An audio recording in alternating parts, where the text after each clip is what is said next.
¿Qué tal, gente? ¿Cómo les va? Bueno, espero que muy bien. Nuevo video de Siciliano en su taller, video cortito. Espero que hayan podido llegar bien a sus hogares, dado que la lluvia hoy azotó bastante y bastante fuerte. Bueno, video cortito, como dije, para responderle al amigo Pedro, que se ve que estuvo mirando viejos videos míos, donde yo describo las herramientas que utilizo en la caja de gas. Y él notó que llevo siempre una llave grande, una llave de 24, bueno, en este caso es una Gedore 2427, muy linda llave al margen.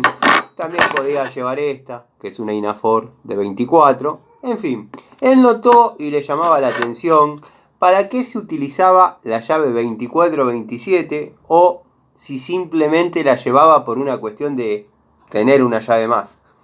No, tiene una función, los amigos gasistas, bueno, se deben estar riendo porque ya lo saben, la tienen re clara.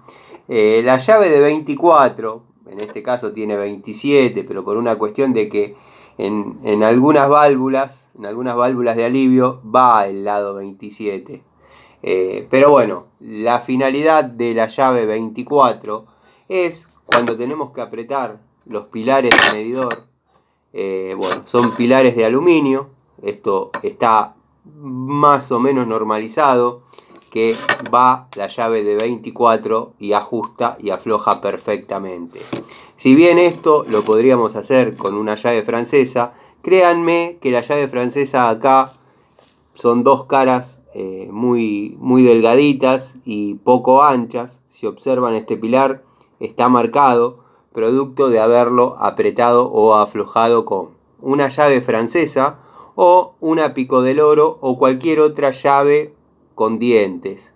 Si bien esto se le pone teflón, se aprieta y se terminó el problema, obviamente todos van a decir, Tano, yo lo apreté con la Pico del Oro, quedó bárbaro. Sí, pero cuando son nuevos, cuando tienen 2, 3 sacadas, 2, 3 usos, dado que hay gente que le sacan el medidor, se llevan los pilares o quedan los pilares tirados, quedan en manos de gasistas, se vuelven a instalar en otro lado. En fin, después de mucho sacar y poner, el pilar se marca y no sería el problema que se marca. Como son de aluminio y no es un aluminio de una calidad superditada, es un aluminio regular, se termina rajando y perdiendo, o sea, se termina pinchando el pilar, se siente olor a gas, no se sabe por dónde y está pinchado el pilar. La llave 24 es la que se usa habitualmente para este caso. Yo antes llevaba una 1516 que entraba bastante más exacta, pero ya entraba haciendo fuerza. La que va es la de 24. Yo llevaba la de 1516 porque estamos hablando de medidas de piezas gas y consideraba que lo que iba es la pulgada. Pero bueno, no. La de 24 es la que va a la perfección.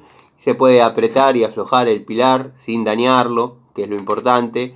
Dado que, como dije, la llave francesa lo aprieta bárbaro, pero para lograr esta apertura vamos a tener que utilizar una llave francesa, una llave ajustable de 10 o 12 pulgadas y ya es ancha para entrar acá.